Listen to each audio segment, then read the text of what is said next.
Hello everyone, hope you're all well and thanks very much for all the support of my videos, the likes, shares and comments. I'm very grateful. Today I want to speak about Sinn Fein and their leader Mary Lou McDonald, who gave an interview today for over 40 minutes on RTE, the Irish state propagandists. She gave a wide-reaching interview about various issues. Of course Claire Byrne, very much part of the establishment, didn't really challenge her too greatly on a lot of these issues. But I'll just give you a couple of comments she made in that interview. And first of all, I want to speak about that she said the change starts here. Now, Sinn Fein have been pushing this for the last number of years to say, vote with Fianna Fáil and Fine Gael out, which I agree with. And the change starts with Sinn Fein. So is it change for change's sake, or is it just a change and a rearrangement of the chairs on a sinking ship that bows down to the European Union, bows down to the super rich and bows down to the 1%? That I've always been having serious concerns about for the last number of years, with Sinn Fein pushing this push for change.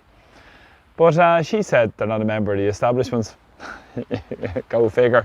Mary Lou McDonald, a fully signed up member of the establishment Sinn Fein, and said they want things different from the Brown Envelope Brigade and the Galway 10th Brigade.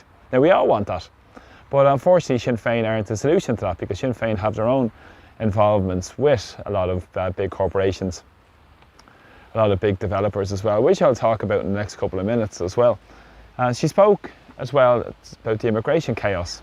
Of course, Sinn Fein have been ran from a lot of doors, I know, around the local area and nationally as well, because of their flip-flopping on these issues, especially around immigration. Now, her contention is that she wants a fair and efficient system. She didn't go into what the fair and efficient system was, but she basically contended that she wants extra resources in the international protection system, so double the amount of staff. That's her solution to it, double the amount of staff, a rules-based system, so basically the status quo. She didn't talk about solutions such as a border across the Irish Sea, which was able to be created for sausages, but not for people. Of course, she wasn't interested in talking about spot checks or any of that sort of stuff, but again, she was a fully signed up member of the establishment, despite what they say. So what is change? Change for the 1% and change for the same ruling classes in society as well. But as I said, she spoke about the accommodation centres, said they needed 6 accommodation centres around Ireland, fully agreement with the government policies, despite what they say. And also was in agreement with the Catherine Day report back in 2021, which reported that more accommodation centres are needed. Indeed, this is going to be done without any public or community consultation. Places that are under serious issues because of a stretch on under-resourced public and social services. We know with the housing, homelessness crisis, health crisis, and all the other issues coming with it, and this is going to punch down on working class people in terms of the sheer volume of people that have come into communities over the last number of years. And who benefits? The super rich, the wealthy, the big employers, that I'll speak about in a couple of minutes. But it's also interesting because Mary Lou McDonald said there was no veto on communities in terms of the landing of over a lot of numbers of people into their communities, areas without resources, areas that haven't been consulted. She spoke about the need for consultation. What does that mean? Top-down approach again, that this is what we're going to do without any community sovereignty. It's crucially important. The policy of the state, like everything, housing policy, health policy, education policy, economic policy, should be decided in final arbitration by the people of the state, and that comes from Article 6 of the Constitution. Community sovereignty is crucially important within that as well, and we know the impacts on ordinary working class people in their communities up and down the country who are impacted most of all because of these top-down policies. Now, it's interesting because she also spoke of the economy and said that Ireland needs well-paid jobs. Now, this is interesting because in Ireland currently the top 20% of workers earn, wait for it, nearly 16 times more than the bottom 20% of workers. Ireland is a low-wage economy. One in 5 workers in Ireland are on low wages. A big push of the immigration chaos is to create a low-wage economy. Hence, we have a huge amount of low-wage workers coming in, and it's a huge subsidy to the employers I've spoken before about IBEC, the Irish Business Employers Confederation, who have lobbied for no increases to the minimum wage, lobbied against it, and currently it's at €12.70. We've seen the central bank reports where they've looked for extra workers in as well. But again, Mary Lou McDonald said we want to see well-paid jobs. Well, this flies in the face of what she was talking about previously with the immigration chaos in terms of the sheer volume of workers coming in for low-pay service and hospitality jobs as well. Now, as I said, disposable income of people in Ireland, the average disposable income is €24,000, and when you consider rents are absolutely astronomical, and the pressure this will put on accommodation, it is nonsensical. And this is all created because of government policies, and extra pressure on resources will put extra pressures on working class people and will obviously make the conditions of working class people worse.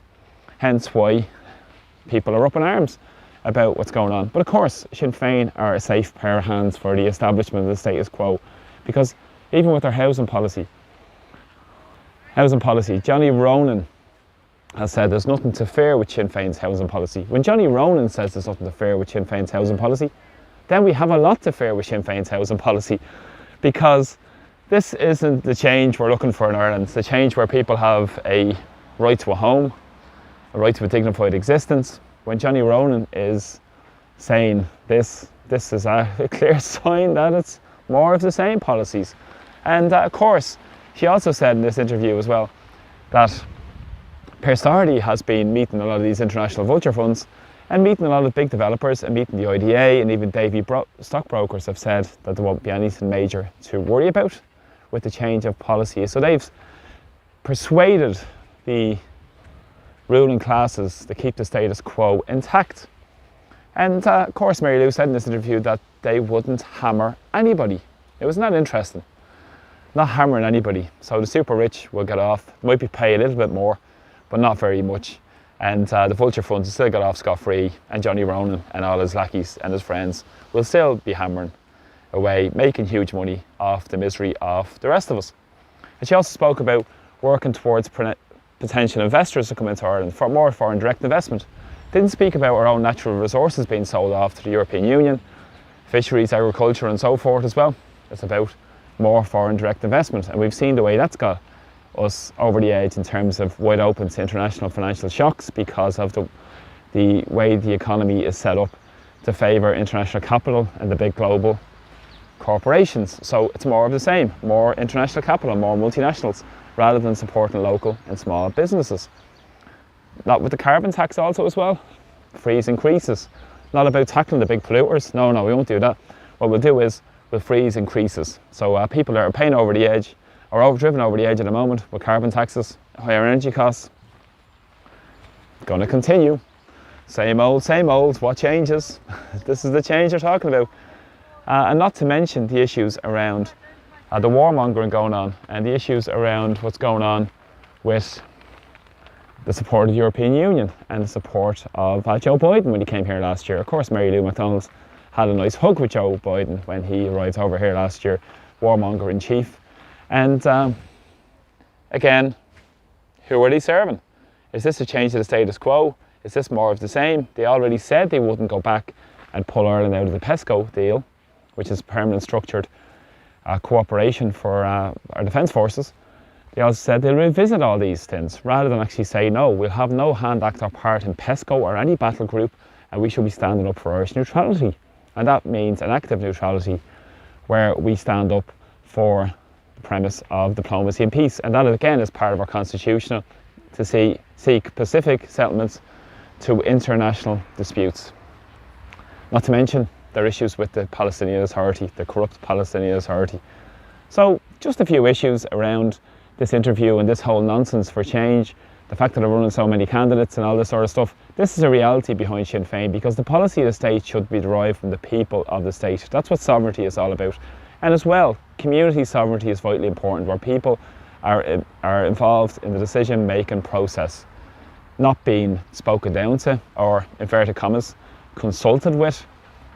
These are real systemic issues, and the fact that they're saying they won't hammer anybody, the fact that Johnny Ronan says there'll be no dramatic shift with Sinn Féin policy, and the certainty, they know what direction they're going to travel in, all this language points to re-emboldening and reinvigorating the status quo. And who impacts us most of all? It's ordinary people who struggle because of that. It's 1 in 5 people in low wages. It's so many people in Ireland in poverty. We see a huge amount of people in homeless accommodation. Absolutely horrors to what's happening in Irish society. We don't see people in fuel and energy poverty with the cost of living disaster. They won't say anything about the sanctions on Russia. They won't say about anything else. So lack of truth, lack of transparency, but this is what you're going to get with these parties that just want to get their position of power and want to re-embolden the status quo and the super rich and the wealthy and the 1% who are going to see nothing to fear from this change of government. So thanks for all the support on my videos. Please support me in the local area. I'm running in Kimmy local election area. Please tell your friends, tell your neighbours, tell anybody you know in the local area to support my campaign. Please come out and vote on June the 7th. I want people who are principled, standing up for everybody in our community, people that don't have a voice, people that are left behind, people in poverty and unrepresented. It's crucially important we get a voice and bring it back to our communities where we can make the change and put the needs of people first and really challenge the rotten and corrupt Irish political establishment who bow down to the bureaucrats in Brussels, the warmongers in Brussels, and not interested in serving the needs of people here with all the multitude of crises we have: housing, homelessness, health, immigration, all the other crises created that benefit the super rich and wealthy, not to mention the big commercial property owners making fortunes out of this as well. And who pays for it? More saddled onto the national debt, which they'll say, we can't spend any more money, we're bowing down to Europe because we're tied to these fiscal constraints. So, certainty, this is what it's all about. Thanks for all the support on my videos. Please share them far and wide. And please press subscribe to my YouTube channel as well. Take care. See you all soon. Slán. Bye bye.